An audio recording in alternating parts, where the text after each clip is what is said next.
Well, a big reason that many of these freshmen got elected is a major concern for millions of Americans, and that is this country's exploding debt. Take a look at this chart. In less than 3 years, the U.S. debt has soared from $9 trillion to $14 trillion. And now Americans expect the new 112th Congress to rein in spending before it's too late. But it all comes as a showdown looms right now over raising the debt ceiling and allowing us, in essence, to add to that number on the far right of the screen. Democratic strategist Richard Socarides is a former special assistant to President Clinton. Before we get to the debt ceiling, Richard, I want to ask you about your thoughts of what you just saw between outgoing Speaker Pelosi and now Speaker John Boehner.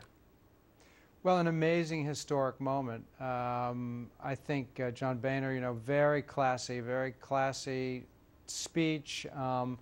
Really reminds me, I think, how great it is to be an American. I mean, this transfer of power, this sort of thing doesn't happen in other countries. In other countries, they have wars and riots about this sort of thing. But, I mean, people voted and decided that this was the party they wanted in power. This was the party they wanted to control. And there was, the other party said, okay, it's your turn.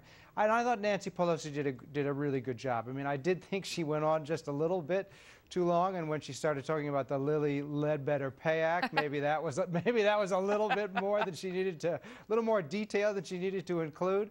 But they're proud of their accomplishments, and I think she's a classy lady.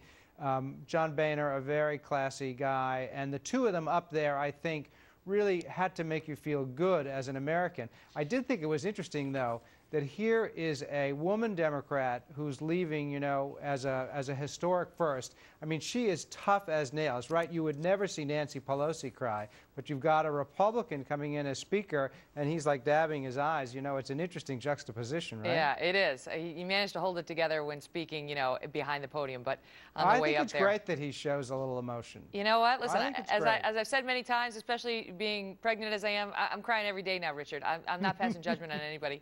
Okay, but now let me, speaking of crying, the debt limit. Right.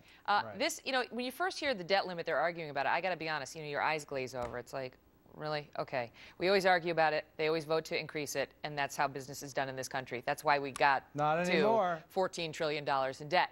Not anymore. Now in this new Congress, 112th Congress, these, in particular, newly elected Republicans, many of whom are Tea Party-backed Republicans, are saying, we're not doing it. We're not doing it unless we cut spending or you show us how we're going to offset these limits. And you've got Democrats and White House advisors like Austin Goolsbee coming out and saying, this is crazy. I want to get the Goolsbee quote because he puts it in perspective from the left side of the aisle. He says, this is not a game. The debt ceiling is not something to toy with. If we hit the debt ceiling, that is essentially defaulting on our obligations, which is totally unprecedented in American history. And he said it would be the first default in history caused by pure insanity. Does he overstate the case? I don't really think he does. I mean, I think, people are saying that this would be catastrophic and worse, really, than the economic crisis we faced just a couple of years ago.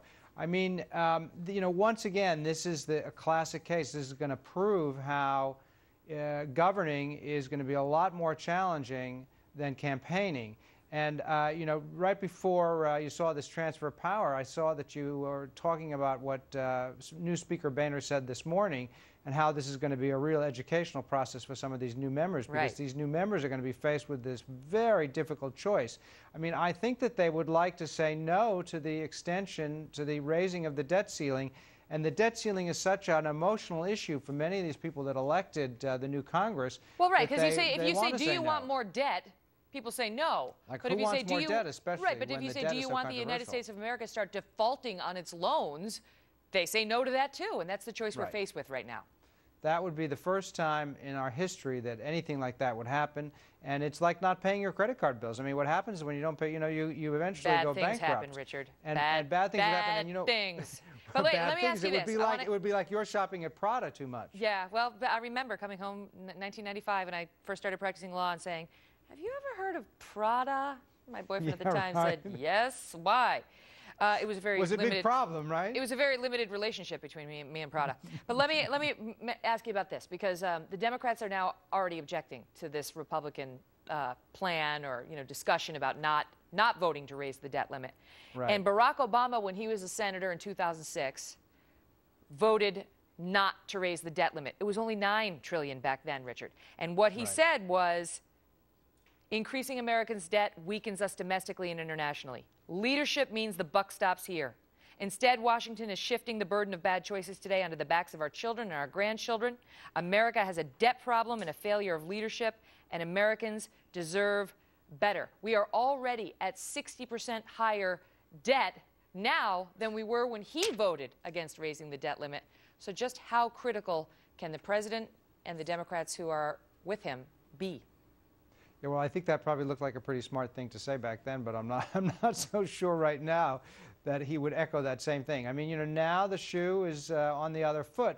And of course, what Republicans are worried about is, you know, we had a similar situation back in 1995 when Newt Gingrich took over, and you know, Clinton vetoed the budget bill, and the government was shut down over a budget crisis. But of course, that was much less serious than this. I mean, that wasn't the debt limit. That was just the inability to pay, you know, pay for your bills and get a budget bill through.